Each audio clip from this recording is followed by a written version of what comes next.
por que viver? E aí é sempre aquilo que eu falo, sucesso não é tão difícil de fazer, mas um sucesso sustentável é quando ele está baseado no teu sentido e propósito. Sabe o que é muito bom para ter um bom funcionamento cerebral? A neurobiologia da esperança. Esperança, com certeza. Esperança é uma coisa que move o ser humano. Move montanhas, né? Na verdade, a gente vai colocar aqui agora, foi até E a desesperança faz o contrário, né? Faz as pessoas se retirarem da vida antes de cumprir suas missões. E até mesmo nem vivê-la, né? Fazer aquele auto... Mas, vamos lá, falar de coisa boa. A doutora passou um tempo atrás um estudo para a gente olhar aqui, algumas coisas relacionadas a como ter esperança, a ciência da esperança. Porque uma coisa que é muito legal é quando a gente consegue trazer informação com ciência, né? Então é uma neurociência e a gente traz para a doutora que ela faz o quê? A mágica de colocar na nossa vida. Então como que a gente pega um negócio complexo desse e vai aplicando no dia a dia? Tem que ser para todo mundo, exatamente. Vamos lá. Eu trouxe aqui algumas informaçõezinhas bem legais desse estudo. Vamos lá. Que foi feito em 1957 com John Hopkins na Universidade de John Hopkins, mas o estudo é de Kurt Hitcher. Investiga a morte súbita por desesperança. Tá até aqui na tela para vocês. Esse experimento foi muito bacaninha, assim, não é muito legal assim ver o sofrimento dos ratinhos, mas o objetivo e a revelação desse estudo foi muito bacana. Vamos dizer assim, né? Não romantizando o trauma, nem né? Mas acaba que eles passaram por isso para dar uma, digamos assim, uma esperança melhor para os que ficaram, né? Para nós humanos. Eu acho que para a gente olhar com muito agradecimento, né? Que esse estudo revelou uma coisa muito bacana do comportamento dos bichinhos, mas que a gente também pode tentar trazer um pouco para o comportamento humano, né? O que aconteceu? Foram 12 ratos, tá? Que foram postos em como se fossem uns tubos de água, mas um pouquinho mais largo, né? E eles foram colocados ali com a água pela metade. Então, eles tentavam sair em cima, mas o tubo era bem alto, que garantia que eles não iam conseguir.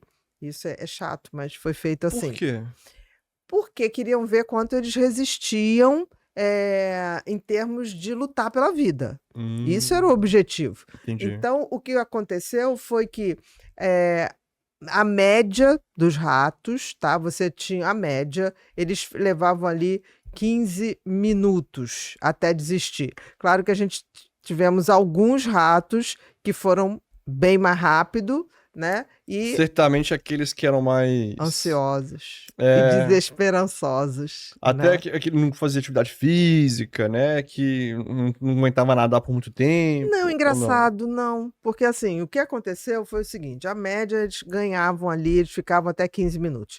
Aí o que o Kurt fez? Ele viu que a média começavam a desistir com 15 minutos. Então ele começou a tirar esses ratos dali da água e secar esses ratos, aquecer os ratos e depois voltar com eles.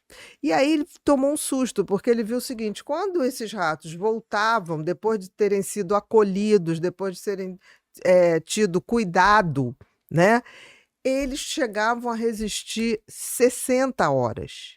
Então, de 15 minutos de média, eles passavam para 60 horas. Mas o que mudou para eles viver de 15 a 60 horas? Porque eles tiveram a esperança, quando eles voltavam, eles passaram a ter a esperança de que alguém novamente ia tirar eles dali. Então é algo totalmente psicológico, não físico. Sim, e aí se viu que o Kurt colocou, que era muito mais a questão da esperança, tá? Do que qualquer tipo de habilidade física ou de força física.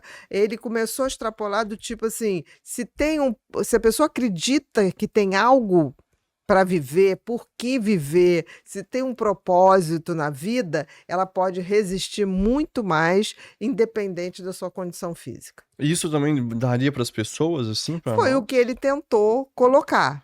né? E aí ele tentou fazer esse extrapolar, o que eu acho muito interessante, porque se você for ver os estudos do Viktor Frankl, né, da logoterapia, é, é muito interessante, porque o que a logoterapia traz?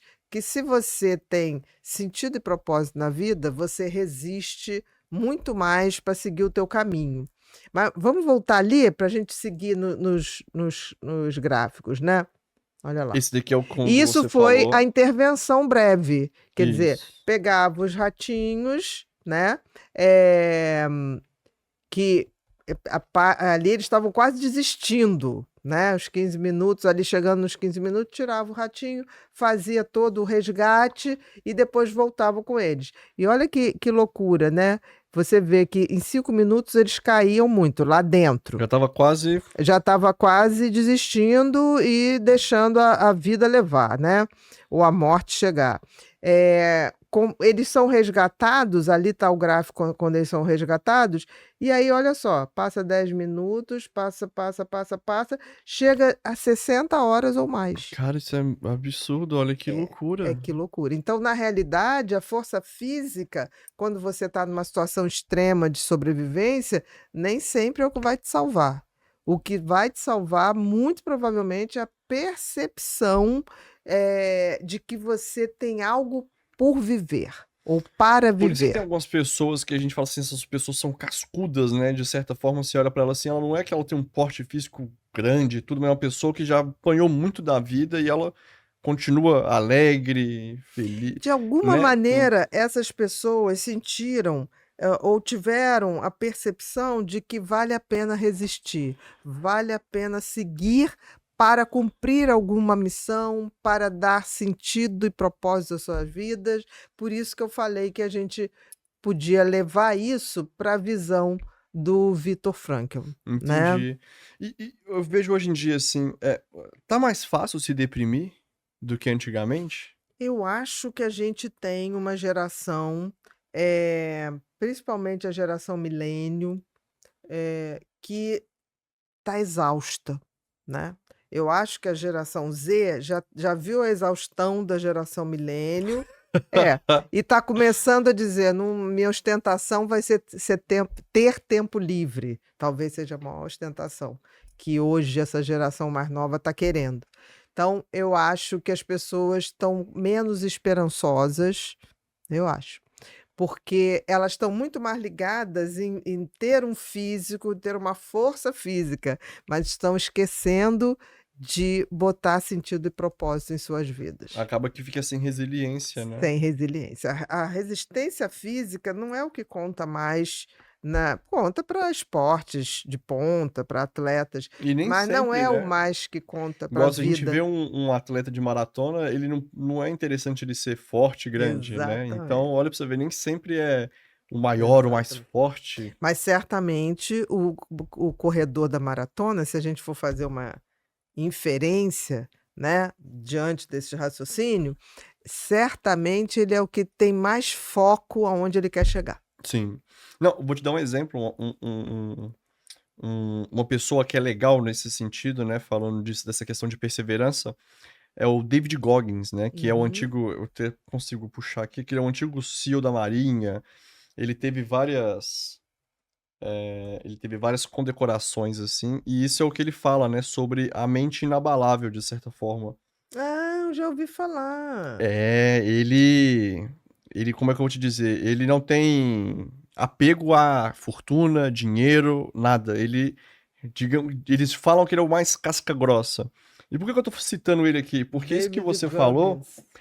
é extremamente real. Quando a gente pega, por exemplo, o físico de um corredor, físico de um corredor de maratona.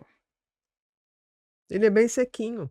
Exatamente. Olha pra você ver o físico de um corredor. O nosso. Ah, eu lembro dessa corrida dele. O Joaquim? Então, quando você pega o físico de um maratonista, pode ser que algum ou outro desponta um pouquinho, mas geralmente é bem parecido, assim, bem magrinho, né? Aham. Não tem tanto peso. Aí você olha pro David Goggins, com quase 2 metros de altura, puro músculo. e ele corre todas as maratonas. E as pessoas falaram, né? Teve uma maratona... não era o perfil típico, né? De maratonista. Teve uma maratona que ele correu, que é uma de 24 horas, onde ele só levou um banquinho pra sentar e pacote de bolacha pra comer.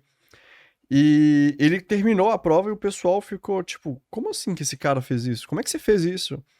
E na hora que foi ver, ele acabou a maratona, ele teve que ir pro hospital, porque ele tava muito ruim, assim. Fisicamente. E descobriram que ele tinha rompido o tendão, ele tinha tinha virado o pé e tudo. E mesmo assim, ele terminou a corrida. Eu fui perguntar pra ele, David... Como que você conseguiu fazer isso? Olha o seu tamanho, não faz sentido nenhum, você é pesado... Entende? Muito músculo. E ele falou assim, porque eu queria, eu sabia que eu podia conseguir.